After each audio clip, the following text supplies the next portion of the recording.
दोस्तों नमस्कार। मेरा नाम है मनीष कुमार सिंह और आपका बहुत बहुत स्वागत करता हूं मैं 4 पीएम महाराष्ट्र पे। दोस्तों महाराष्ट्र में जब से नई सरकार बनी है, ऐसा लग रहा है कि महाराष्ट्र सरकार के साथ साथ नाराज मंत्रियों की संख्या और ज्यादा बढ़ती जा रही है। पहले खबर आई कि एकनाथ शिंदे के कई नेता नाराज हैं, उसमें से कुछ ने तो अपने जो पद है उनसे इस्तीफा भी दे दिया है। और अब खबर आ रही है कि अजीत पवार के एक सीनियर मंत्री, बड़े मंत्री महाराष्ट्र सरकार के, जिनके नाम से सब उन्हें जानते हैं, छगन भुजबल, अब वो नाराज हो गए हैं। और नाराज होने के बाद बहुत सारी ऐसी बातें कर दी हैं जो शायद महायुति के तीनों ही नेताओं को, चाहे वो अजीत पवार हो, चाहे देवेंद्र फडणवीस हो या एकनाथ शिंदे हो, किसी को पसंद नहीं आएगी। जो बातें छगन भुजबल ने कही है, क्या कही है वो बातें, वो भी मैं आपको बताऊंगा। लेकिन एक बात मैं आपको बता दूं कि लगातार संख्या जो नाराज मंत्री हैं उनकी बढ़ती चली जा रही है। और नाराजगी की कई सारे वजहें भी हैं।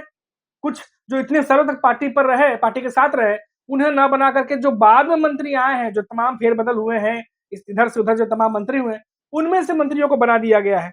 अब देखिए छगन भुजबल क्या कहते हैं।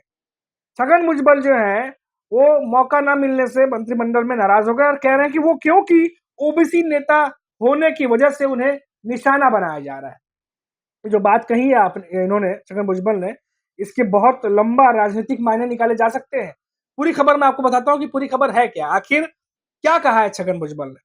आपको बता दें कि अजीत पवार के वरिष्ठ नेता छगन भुजबल ने फडणवीस के मंत्रिमंडल से बाहर रखे जाने के पीछे साजिश के संकेत दिए। उन्होंने बोला कि साजिश की गई है और उन्होंने कहा कि उनके साथ अन्याय और धोखा हुआ है। ये छगन भुजबल कह रहे हैं, अजीत पवार के बड़े मंत्री हैं वो। छगन भुजबल ने कहा कि मंत्रिमंडल में फडणवीस ने उन्हें रखने की सलाह अजीत पवार को दी पर वो नहीं माने। ये कितनी बड़ी बात कह रहे हैं। बता दें कि सोमवार को नाराज छगन भुजबल ने नागपुर से अपने चुनाव क्षेत्र नासिक निकलने से पहले ये बड़ा खुलासा किया है। और क्या कहा उन्होंने वही बताता हूं। अजीत पवार समेत बड़े नेताओं ने कैबिनेट शपथ ग्रहण से पहले भुजबल को राज्यसभा जाने का प्रस्ताव दिया था, जिससे भुजबल ने इनकार कर दिया था। भुजबल ने कहा कि राज्यसभा जाने के लिए 4 महीने पहले मौका मिला था। आपको याद होगा दोस्तों, जब अजीत पवार की पत्नी सुनेत्रा पवार को भेज दिया गया लेकिन छगन भुजबल को नहीं भेजा गया। उस समय खबर भी आई थी कि छगन भुजबल नाराज चल रहे हैं। हालांकि छगन भुजबल अपनी मजबूरियों के चलते भले मीडिया में ये कहते नजर आए कि तमाम मंत्रियों के सलाह से हुआ है और मैं भी उस बैठक में मौजूद था, लेकिन ये खबरें लगातार आती रही कि छगन भुजबल इस फैसले से नाराज थे। अब देखिए वो यही बात वो कह रहे हैं यहाँ पर, कह रहे हैं कि तब मैं तैयार था लेकिन तब राज्यसभा नहीं भेजा। तब मुझे कहा कि राज्य के चुनाव में काफी जरूरत है आपकी। मैंने जिम्मेदारी कबूल की और जीत कर आया। अब फिर से राज्यसभा जाने को बोल रहे हैं तो इसके लिए विधानसभा से इस्तीफा दिया तो यहाँ की जनता के साथ अन्याय होगा। ये ठीक नहीं है। यानी छगन भुजबल अब विधानसभा की तैयारी कर चुके थे। छगन भुजबल ने कहा कि 40 साल महाराष्ट्र में राजनीति कर ली, अब दिल्ली जाऊंगा और जाना भी है, वो कह रहे हैं, पर अभी नहीं, 1-2 साल बाद तय करूंगा। तो ये बड़ी खबर निकल के आ रही है अजीत पवार की एनसीपी से, जहां उनके बड़े मंत्री छगन भुजबल बुरी तरह नाराज हुए हैं। और आपको बता दें कि ये नाराजगी छगन भुजबल जो है उनके साथ साथ कई और बड़े नेताओं में भी है। और कल तो हमने आपको एक रिपोर्ट भी दिखाई थी जहां पर एकनाथ शिंदे के बड़े मंत्री जो कि विदर्भ से आते हैं, नरेंद्र बोंडेकर, वो भी नाराज हुए थे और उनका जो पद है अभी करंटली वो संभाल रहे थे, वहां से इस्तीफा भी दे दिया। उन्होंने भी इसी तरह के आरोप लगाए कि बिना किसी शर्त के या बिना किसी स्वार्थ के वो एकनाथ शिंदे के साथ थे और काफी सालों तक एकनाथ शिंदे के साथ रहे और बकायदा उन्हें कहा गया था कि उन्हें मंत्री पद दिया जाएगा, इसके बावजूद अपने वादे से मुकरा गया।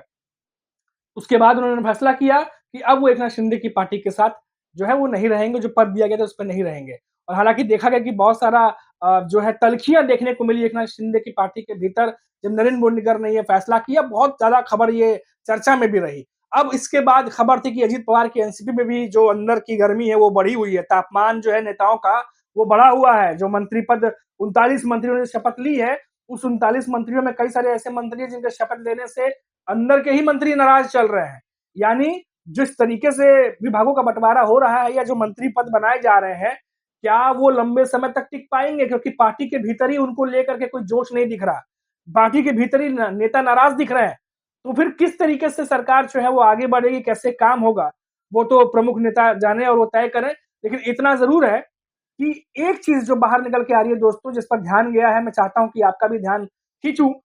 2.5 साल की बात कही जा रही है महाराष्ट्र के कार्यकाल की, कि 2.5 साल तक जो है एक नाथ शिंदे, अजित पवार कह रहे थे कि अगर कोई मंत्री जो है वो सही से परफॉर्म नहीं कर पाता है तो ऑडिट किया जाएगा। ऑडिट के मायने कई सारे होते हैं। क्या उस मंत्री को उस पद से हटा देंगे? क्या दूसरे किसी मंत्री को बैठाएँगे? और क्या ये कार्यकाल जो दिया गया है, ये इसीलिए दिया गया है कि परफॉर्म करिए वरना आपको हटा के किसी और को करेंगे? या फिर जो अंदर के पार्टी के भीतर जो नेताओं की असंतोष की भावना है, उनमें देख कर के ये कहा गया है कि आप रुकिए 2.5 साल इनको बैठाते हैं, 2.5 साल बाद आपको बैठा देंगे। क्या इस तरह की कोई रणनीति भी बनाई जा रही है? क्या पार्टी के भीतर जो तमाम नेता भरे पड़े हैं, 2022 के बाद मायावती में आपने देखा कि तमाम विधायक जो है वो कैसे अजित पवार के साथ आए, एकनाथ शिंदे के साथ आए, सब सरकार में आके शामिल हो गए। सबकी अपनी उम्मीदें थी, सबके अपने-अपने सपने थे और उसको साकार करने के लिए एकनाथ शिंदे, अजित पवार ने वादे भी किए होंगे। कोई इसमें दो राय नहीं है, क्योंकि शिवसेना टूटने के बाद बहुत सारे नेता जो एकनाथ शिंदे के साथ आए थे, वो सरकार बनाने के लिए आए थे। सरकार बनी भी, लेकिन तब कहा गया था कि मंत्रिमंडल का विस्तार होगा, लेकिन एक ही बार हुआ, दूसरी बार होना था, जिसमें मंत्रिमंडल देना था लेकिन नहीं हुआ। अब इस विधानसभा चुनाव के बाद से बहुत सारी उम्मीदें थी नेताओं को, लेकिन कई सारे नेताओं को अभी भी वो चीज़ नहीं मिली है, जिसकी वजह से ये पूरी नाराज़गी जो सामने आ रही है, वो आपके सामने दिखाई दे रही है।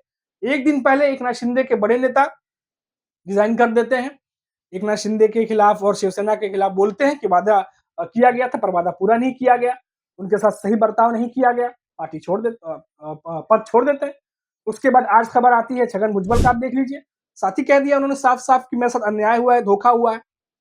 छगन भुजबल कितने एक्टिवली तरीके से बीच में आपने देखा था कि अजित पवार के एनसीपी में होते हुए भी वो लगातार शरद पवार से मुलाकात कर रहे थे।